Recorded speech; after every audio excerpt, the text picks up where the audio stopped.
So were you surprised? Some people were surprised, but were you surprised at how adamant the president was yesterday, how far he went on the question of gun legislation?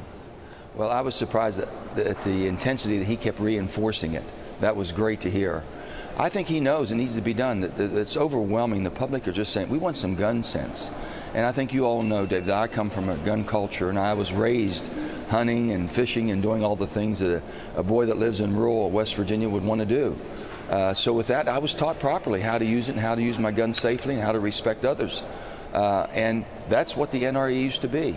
And we'd like to see him go back to that position. But, you know, when President Obama was there, the bill that I introduced, and then Pat Toomey was my co-sponsor, and we introduced it to Manchin Toomey, it was a bill that basically the NRA did not. They did, I think, for a while, look at the bill, worked with us on the bill, understood what we were trying to do.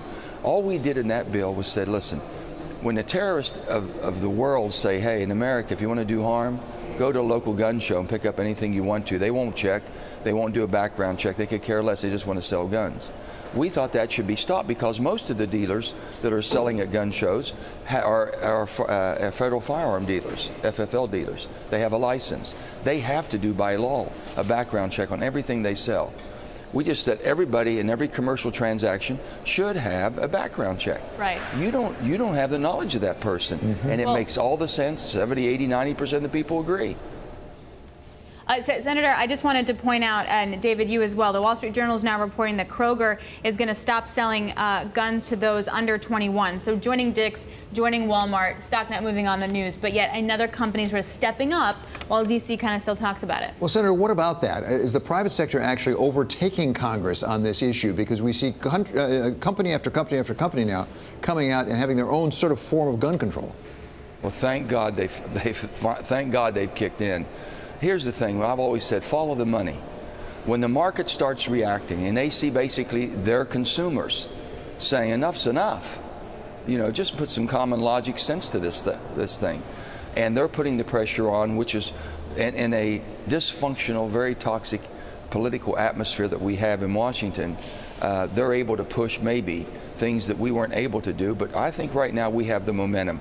With the push and the help that we have from the Florida children basically not letting this die. There's going to be a massive rally here on March the 24th, which is much needed. They're going to put pressure on that we do the common sense, do the right thing. And that's all we've wanted to do.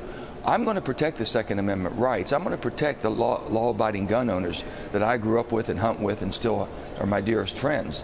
But on the other hand, I want to make sure that I protect their families, that a criminal or a terrorist or someone that's insane is not able to get a gun and do harm to them. So I want to make sure I understand exactly where you are, where you think the Congress may be going, because we have background checks, which is one thing that you've been outspoken on. You co-sponsored something with Senator Toomey a while ago that didn't make it through. That's background checks. There's also the 21 age limit, which is actually what the companies tend to be doing right now. Do you favor both of those things? Well, I've said this. I agree with the president and support that. That's a no-brainer. If you have to be 21 to buy a handgun in America, doesn't it make sense if you're going to buy an AR-15 and it's, you know, a weapon that can do that much mass destruction, you should have the same criteria of 21? Now, other people have said, okay, now wait a minute. How about if an 18-year-old goes through the classes and passes an intense background and goes through all the responsibilities that you have to be mature enough to know what this weapon can do and what's the purpose of it? There's going to be talk going back and forth, and I assume all that'll come out as we negotiate. But it's a no-brainer to me. It's a no-brainer. I support the president on raising the age of 21 on AR-15s. Do you support the president on a 25% tariff on steel imports and 10% on aluminum? Well, I've said this. They've been in West Virginia. We've gotten annihilated. We had a great steel industry at one time. We had a tremendous aluminum industry at one time, and China has just run us out of business. They have just basically stole the business. And I do support. I think it's horrible, the dumping that goes on, and they disguise that dumping coming through different countries on having a very small input from a different country, but coming at it, trying to disguise it's not coming from China. China is the culprit here. So, Senator, you were governor of West Virginia before you were senator, and we've talked in the past about the difference in those two roles. I want to talk about the White House just for a minute here, because the president's really stepped forward and really wants to be a leader on the question of gun control. There are other issues we need his leadership on.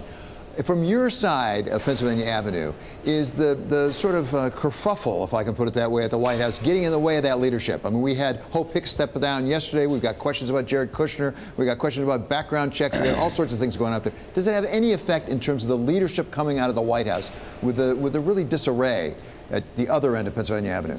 You know, I think you have to step back and look at it. What we look at as disarray, it might be how he functions on a daily basis. The president might not be looking at that disarray. He's juggling and pushing and shoving and counter-punching in everything he does. That's who he is. That's who's been elected as our president. Right. And I'm trying to work in that realm. I'm trying to work in a realm that I can bring some common sense. I can be an honest broker. And I said, Mr. President, I'm just sorry. I don't agree. And here's my reason for not agreeing. And that's what we're trying to do.